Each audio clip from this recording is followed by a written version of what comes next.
Hi everyone, I hope you all are well. So let's start learn biotech. Today we are going to learn about the different types of immunity. So as you can see here, this is a flow chart of types of immunity. Here immunity is divided into two types: innate immunity and adaptive immunity. So first of all we are talking about innate immunity. So innate immunity क्या होती है? जब हम innate immunity के बारे में बात करते हैं तो इनेट इम्यूनिटी की एक सिंपल सी डेफिनेशन है कि बाय बर्थ जो भी इम्यूनिटी हमारे अंदर प्रेजेंट होती है बाय बर्थ उसको हम इनेट इम्यूनिटी बोलते हैं। जिस तरीके से फॉर एन एग्जांपल स्किन हो गई या स्किन पे जो हमारे हेयर्स होते हैं वो हो गए, ठीक है। स्किन हेयर्स और हेयर्स जो है वो एग्जांपल है इनेट इम्यूनिटी के, क्योंकि ये बाय बर्थ हमारे अंदर प्रेजेंट होते हैं, ठीक है। These are the first line of defense. So this is innate immunity. So next one is the adaptive immunity. Adaptive immunity जो है वो दो टाइप्स में डिवाइडेड है, एक है नेचुरल इम्यूनिटी और है artificial immunity. So natural first है नेचुरल इम्यूनिटी। तो नेचुरल इम्यूनिटी से हमें पता है कि एक्वायर्ड नेचुरली, ठीक है। जो भी इम्यूनिटी हमारे अंदर प्रेजेंट है या फिर जो आ रही है वो एक्वायर्ड नेचुरली, यानी कि बर्थ के बाद जो भी इम्यूनिटी हमारे अंदर डेवलप हो रही है नेचुरली, उसको हम नेचुरल इम्यूनिटी बोलते हैं। और आर्टिफिशियल इम्यूनिटी जो बर्थ के बाद आ रही है, डेवलप हो रही है हमारी बॉडी के अंदर, लेकिन वो एक्वायर्ड थ्रू मेडिकल प्रोसीजर, ठीक है। यहाँ पे नेचुरली आ रही थी, यहाँ पे मेडिकल प्रोसीजर के थ्रू आ रही है, ठीक है। तो फर्दर फिर नेचुरल इम्यूनिटी और आर्टिफिशियल इम्यूनिटी में डिफरेंस हो गया। इनको फर्दर डिवाइड किया गया है active immunity and active immunity and passive immunity, and इसको भी आर्टिफिशियल इम्यूनिटी को भी active immunity and passive immunity में क्लासीफाई किया गया है। तो अगर हम बात करें नेचुरल इम्यूनिटी की, नेचुरल इम्यूनिटी के अंदर एक्टिव इम्यूनिटी है, इसका मतलब है अ person developing his or her own immune response after exposure to pathogen, ठीक है। कोई भी पैथोजन हमारी बॉडी के अंदर एंटर करता है और उसके बाद हमारी बॉडी जो इम्यून रिस्पॉन्स दिखाती है, ठीक है, इम्यून रिस्पॉन्स दिखाती है, उसको हम एक्टिव इम्यूनिटी बोलते हैं। यानी कि पैथोजन जैसे ही एंटर हुआ इम्यून सिस्टम एक्टिव हो गया, तो active immunity.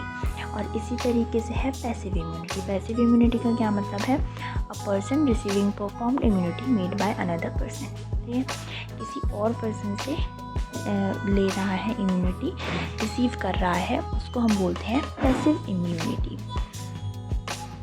Passive immunity one person receiving performed immunity made by another person, ठीक है। पैसिव इम्यूनिटी मतलब कि दूसरे पर्सन से इम्यूनिटी को अडेप्ट करना, लेकिन नेचुरल तरीके से, ठीक है। फिर नेक्स्ट आता है active immunity of artificial immunity का first classification and second classification. So active immunity a person developing his or her own immune response after vaccination.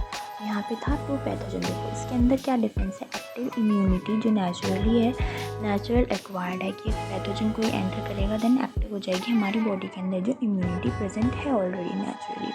लेकिन एक्टिव इम्यूनिटी के अंदर क्या है? After vaccination. देखो वैक्सीनेशन क्या होता है कि एक इनएक्टिव पार्ट होता है पैथोजन का, ठीक है। इनएक्टिव पैथोजन होता है और वो इंजेक्ट किया जाता है बॉडी के अंदर, जिसकी वजह से कि फॉरेन पार्टिकल हमारी बॉडी के अंदर आया और उसके बाद जो इम्यून रिस्पॉन्स है वो स्टार्ट होना शुरू हुआ और एंटीबॉडीज़ बन गई उसके लिए, ठीक है। और वो इसी फिर उन एंटीबॉडीज़ की एज अ मेमोरी सेल्स वो स्टोर हो जाएंगी बॉडी के अंदर, और उसके बाद फिर कभी भी फ्यूचर में जब ये पैथोजन अटैक करेगा तो वो पैथोजन डिस्ट्रॉय हो जाएगा, क्योंकि एंटीबॉडीज़ ऑलरेडी बनी हुई हैं बॉडी के अंदर, ठीक है। तो इस तरीके से जो है वैक्सीनेशन वर्क करता है। तो इसके अंदर डिफरेंस है, ये पैथोजन जब आता है और उसके बाद यहाँ पे वैक्सीनेशन यानी कि आर्टिफिशियली पैथोजन का एंटर कराया गया है, उसके बाद जो एंटीबॉडीज़ हैं वो नेचुरली बनी हैं, ठीक है। उसके बाद आते हैं पैसिव इम्यूनिटी। पैसिव इम्यूनिटी में क्या है? पैसिव इम्यूनिटी में one person receiving perform immunity made by another person. देखिए यहाँ पे इन दोनों की डेफिनेशन ऑलमोस्ट सेम है, but we have to learn the difference between these two. ठीक है, सो इन दोनों के बीच में क्या डिफरेंस है उसके बारे में बात करें, थोड़ा सा सोचने की ज़रूरत है। पैसिव इम्यूनिटी जो है ये है नेचुरल इम्यूनिटी की, और ये पैसिव इम्यूनिटी वो है आर्टिफिशियल इम्यूनिटी की। सो नेचुरल इम्यूनिटी के अंदर क्या है कि 1 person receiving performed immunity made by another person, किसी और पर्सन से नेचुरली इम्यूनिटी कैसे दूसरे पर्सन के अंदर आ सकती है, मदर से बेबी के अंदर आ सकती है ना, मदर से बेबी के अंदर या फादर से, जनरेशन वाला जो सिस्टम होता है उसके अंदर। ठीक है, सो मदर और फादर से बेबी के अंदर इम्यूनिटी आ सकती है। और दूसरी चीज़ होती है कि जो न्यू बॉर्न बेबीज़ होते हैं तो मदर मिल्क से भी उनके अंदर इम्यूनिटी आती है, जैसे हमने सुना है। सो ये हो गई passive immunity of natural immunity. ठीक है, तो और पैसिव इम्यूनिटी, अगर हम आर्टिफिशियल इम्यूनिटी के बारे में बात करें तो यहाँ से अगर हम देखेंगे acquired immunity through medicine procedure, तो किसी और यानी कि जैसे बहुत सारे टेस्ट होते हैं लेबोरेटरीज़ वगैरह में कि एनिमल्स के अंदर एंटीबॉडीज़ बनाई जाती हैं एंड देन वो ट्रांसफ़र की जाती हैं ह्यूमंस के अंदर। ठीक है, एनिमल्स पे बनाने के बाद ह्यूमंस के अंदर ट्रांसफ़र की जाती है, वो एक मेडिकल प्रोसीजर है पूरा। तो इसी तरीके से ये आर्टिफिशियल इम्यूनिटी के अंदर आता है। सो ये थे हमारे सारे टाइप इम्यूनिटी के टाइप से। आई होप आपको डिफरेंस बहुत अच्छे से क्लियर हो गया होगा।